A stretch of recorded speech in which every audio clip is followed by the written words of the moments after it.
제적위원 18인이 5분의 3 이상인 12명의 찬성으로 가결되었음을 선포합니다.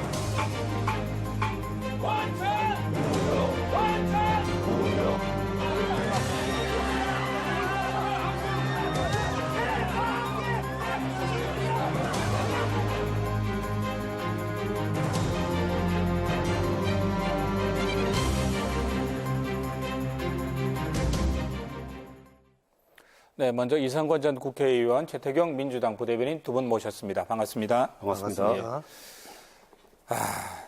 선거제 개편, 네. 공수처, 그리고 검경 수사권 조정, 이런 것들이 담긴 패스트 트랙 어떻게 지켜보셨습니까?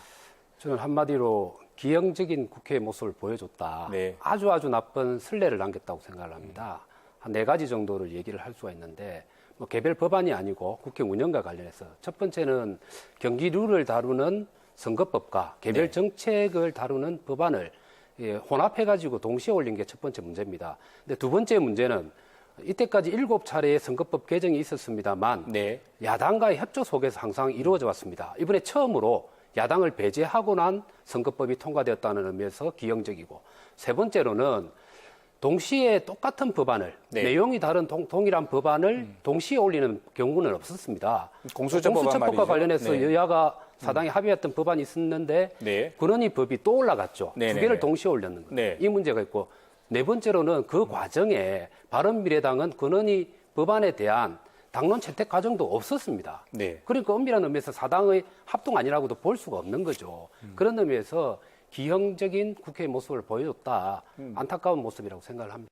조국 민정수석이 멋진 말을 하셨죠. 법학은 이론의 체계이지만 네. 법률은 정치의 산물이다. 예.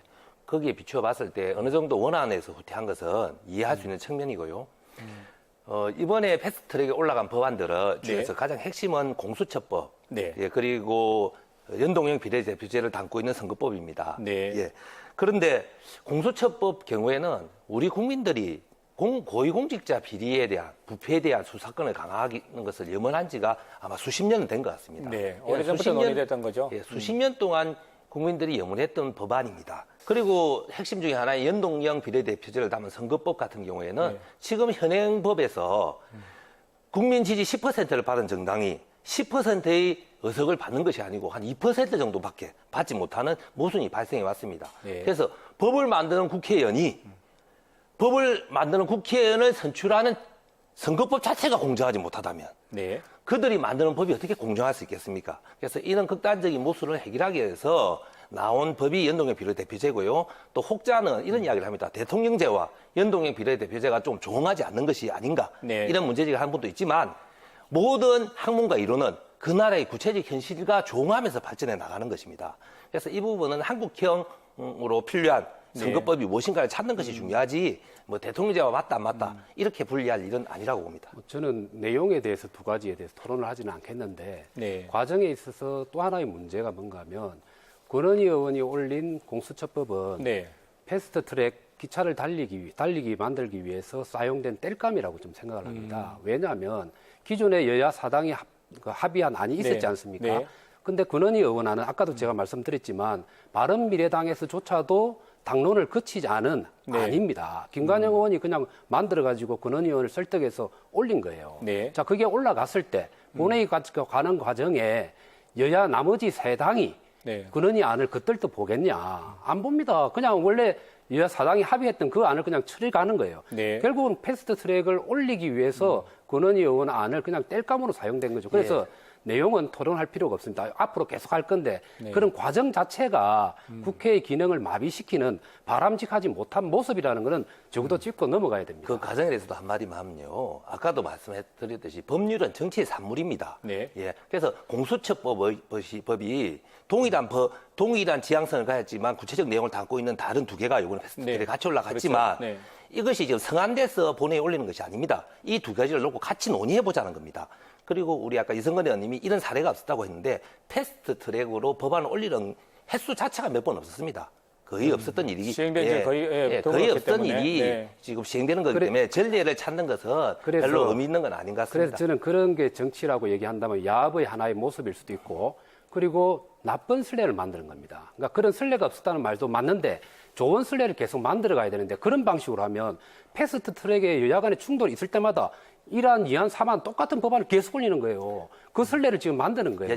그러면은 사전에 패스트트랙 올리기 전에 여야 간에 충분한 토론과 소통을 할 수 있는 기회를 박탈시킵니다. 야사당에서 합해서 올린 내용은 있잖아요. 공수처법은 우리 네. 민주당 원안에서 아주 많이 양보한 겁니다. 그거는 별개의 우리가 문제예요. 사실 온전히 동의하는 건 아니지만 네. 정치는 타협의 산물이기 때문에 우리가 양보한 겁니다.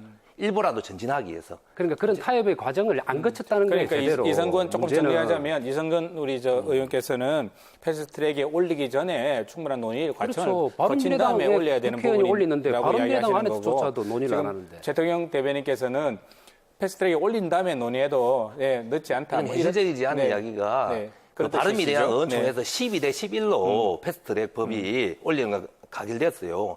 지금 바른미래당 거의 반반씩 거기 나눠져 있습니다. 바른미래당 당론을 모을 수 있는 것은 현실적으로 그거 모은다고 기다리면 몇 달이 지나갈 거예요. 소통과 그러한 논의 과정을 중시한다면 6월 말까지 보장돼 있던 그 안에서 충분히 할 수 있었는데 당론조차도 모으지 않은 것들을 올린 것은 바람직한 모습이 아니고 나쁜 선례라는 말만 더 이상 이야기하지 않겠지만 딱 한 가지만 하겠습니다. 야사당 딱 한 합의안, 가지만. 네. 바른미래당 건은이 안, 그걸 같이 놓고 같이 협의하고 상의할 겁니다.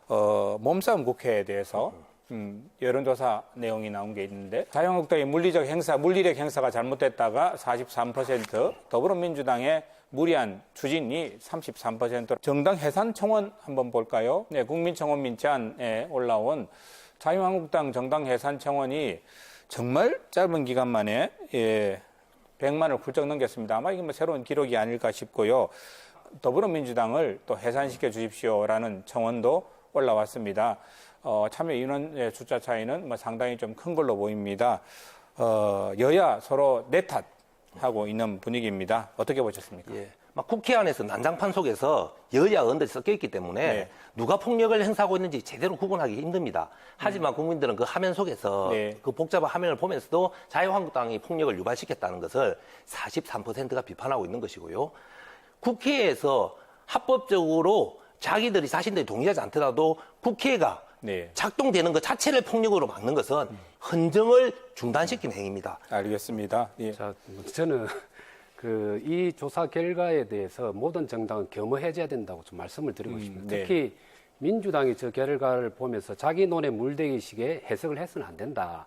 저 표에 지금 나오고 있습니다만 더불어민주당에 대한 책임 33.1%를 얘기하는 사람들은 자유한국당 지지 성향일 거예요. 그렇겠죠. 그런데 자유한국당의 책임이라고 말하는 43.8% 안에는 네. 민주당 지지자와 민주평화당 지지자, 정의당 지지율이 딱 합친 숫자하고 똑같은 거예요.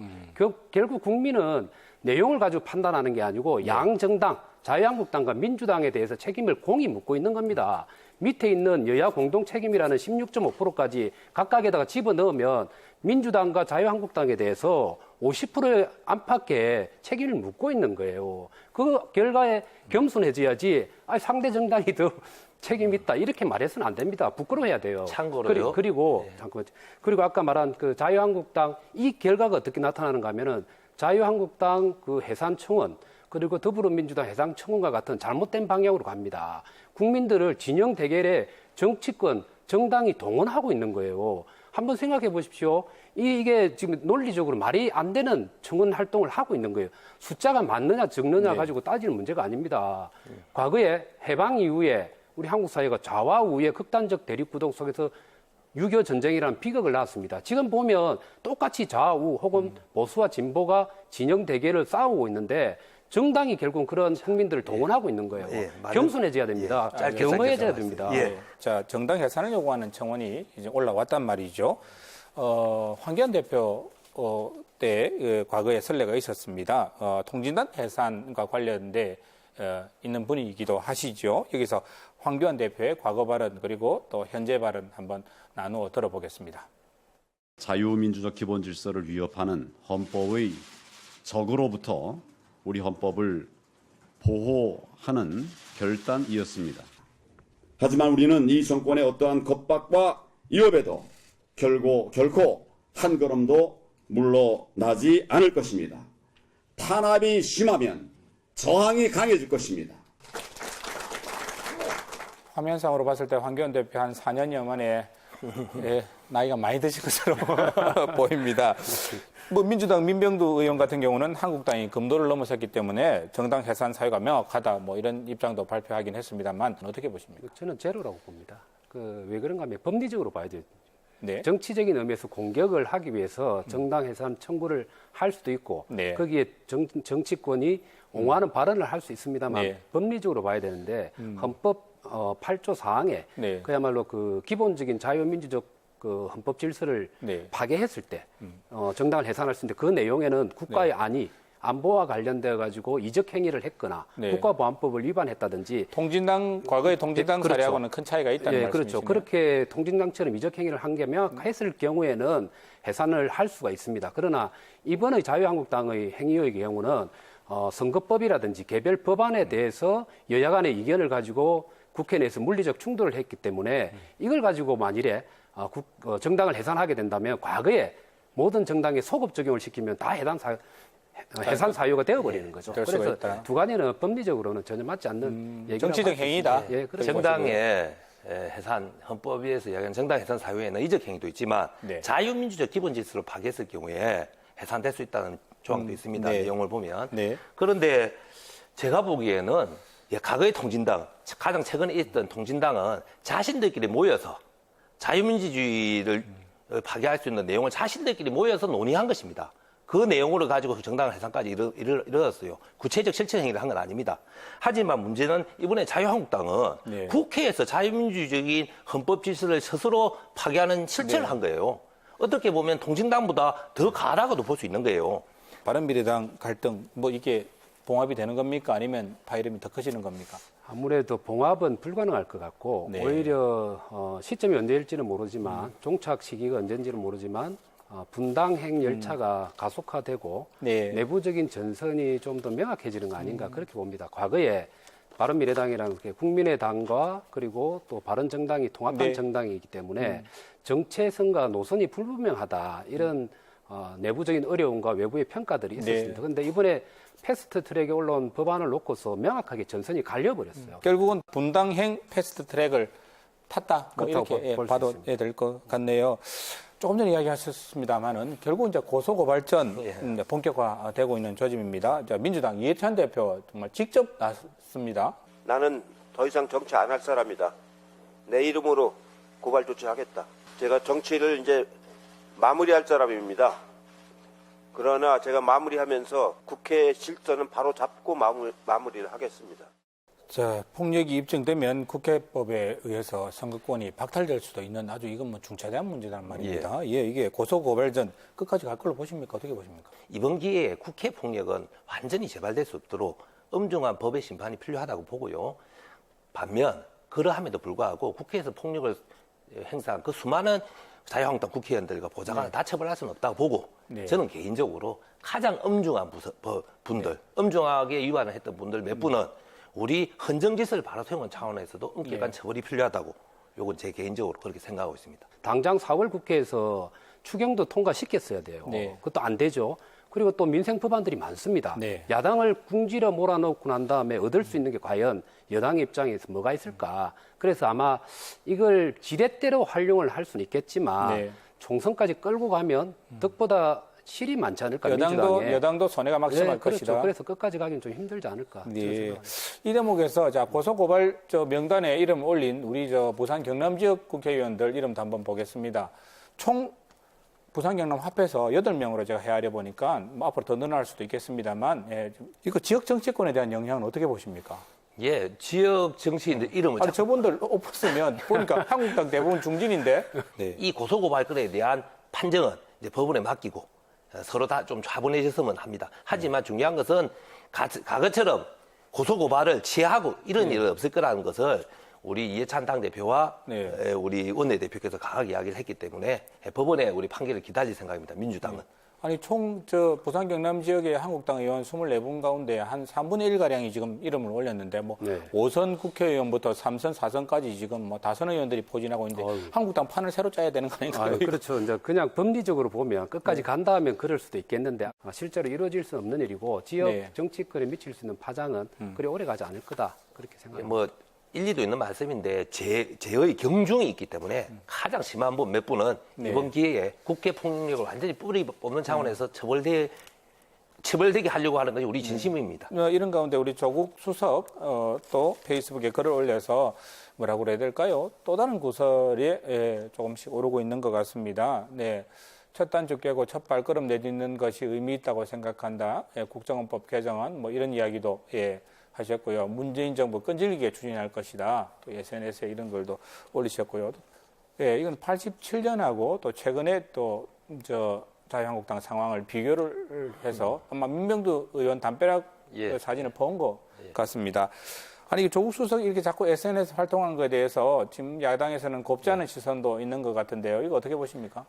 중요한 거는요. 네. 조국 교수께서 페이스북을 완전히 닫고 있었어요. 그동안 한동안. 계속 그랬었죠. 닫고 있을 때도 네. 자유한국당은 수시로 조국 교수를 호출해서 막 때렸죠. 샌드백처럼. 그러다 보니 조국 교수도 일정 정도의 자기 업무와 연관된 부분에 해명은 필요하다 생각하시고 페이스북을 일시적으로 또 여시기도 한 것 같습니다. 중요한 것은 조국 교수의 페이스북이나 SNS 활동의 원칙이 하나 있습니다. 본인 업무와 연관된 거 중심으로만 네. 본인이 해명하고 국민들한테 설명하고 있습니다.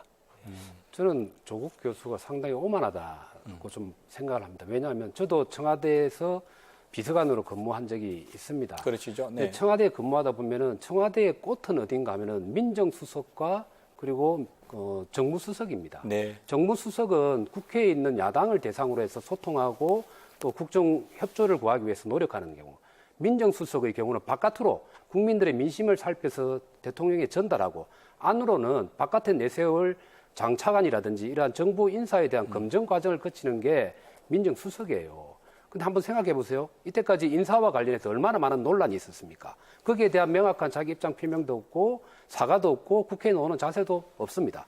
그런데 오히려 거꾸로 정치적인 현안에 대해서 이렇게 야당을 자극하는 데 대해서 매번 글을 올려요. 그래서 저는 오만하지 않으면 이럴 수가 없다. 그렇게 생각하고 그다음에 또 민정수석이나 청와대에 근무하는 공무원들은 저는 정당인이 아니고 공무원입니다. 네. 정치적 중립을 지켜야 되는데 여당 국회의원들의 메시지를 리트윗을 하고 있잖아요. 공유를 네. 하고 있잖아요. 그럼 차라리 당으로 가가지고 당의 사령탑이 되든가 해야 되는 거예요. 그래서 민간인 신분일 때와 정당에 소속될 때와 그리고 청와대에서 공무원으로 일할 때는 각각이 다른 거예요. 그걸 지금 망각하고 있기 때문에 저는 오만함이라고 한 가지 팩트 생각을 확인만 합니다. 하겠습니다. 역대 정부의 민정수석 중에서 민의의 정당이 국회에 나와서 발언하고 증언한 사람은 3사람이 있습니다. 문재인 대통령, 전해철 국회의원, 네. 그리고 조국 수석입니다. 예. 이 세 분 다 노무현 정부, 문재인 정부에 있었고요. 네.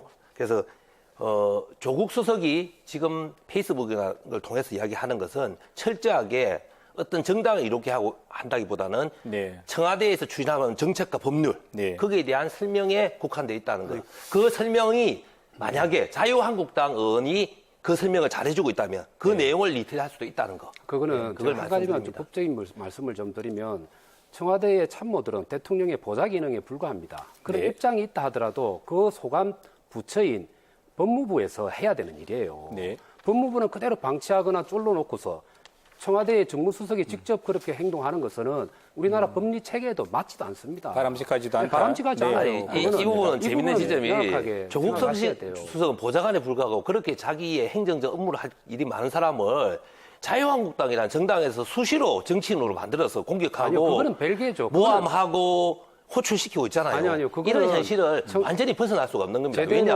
아니요. 대통령과 청와대는 국민의 지지와를 받아야 되고 국민의 오히려 풀어줄 의무도 있는 겁니다. 정치적으로. 아니요, 그러니까 알겠습니다. 그거는 그런 정무직 공무원이라는 것을 이해해 주셨으면 정무직 좋겠습니다. 공무원이라도 짧게 마무리 좀 해주시겠어요? 하는 방법, 통로는 법무부라는 국무위원회에 소속돼 있는 법무부가 하도록 돼 있어요.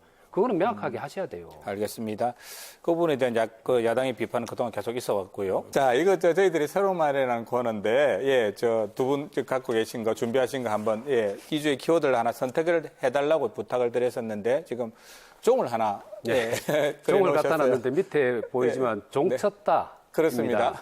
왜 제가 이걸 꼽았는가 하면은 4월 임시국회가 5월 7일이면 끝납니다. 다음 주면 끝나요. 이제 그렇네요. 막바지를 달리고 있는데 우리 국민들이 기억나는 법안이 있습니까? 민생 문제와 관련해서 국회가 해준 게 있습니까? 아름다운 국회의 모습을 보여준 거 없죠. 네. 그래서 4월 임시국회는 끝났다, 종쳤다라는 의미인데 이제 패스트 트랙이 330일 동안 달리겠지만 네. 앞으로의 20대 국회 끝까지 네. 이런 양상으로 갈 것 같다. 그래서 4월 임시국회 종치고 20대 국회마저 종을 칠 것 같다는 아쉬움에서 종쳤다라고 적었습니다. 참 우울하고 안타까운 2주의 키워드를 내놓으셨습니다. 종을 딱 치면 수업을 시작해야 되는데 지금 뭐 다 보따리 사고 예, 집에 갈 생각만 정말 합니다. 집에 가는 상황이 되어버렸습니다. 자, 우리 최태경 대변인께서는 이거 뭐 좀 복잡하고 어렵습니다. 이게 관이 하나 있고요, 또 한자로 끝날 종자가 있는 것 같은데요. 이거 예, 어떤 뭐 의미입니까? 사실 복잡하지 않습니다. 간종입니다. 네, 인터넷에 간종을 검색하면 네. 타인에게 지나치게 관심을 받고 싶어하는 네. 사람이라고 나와 있습니다. 아. 다른 말로 관심종자, 네. 관심병 이런 요즘 말도 있죠. 유행어죠. 네. 그래서 정치하는 사람은 일정 정도 네. 타인에게 관심을 받고 싶어하는 욕구가 많을 수밖에 없습니다.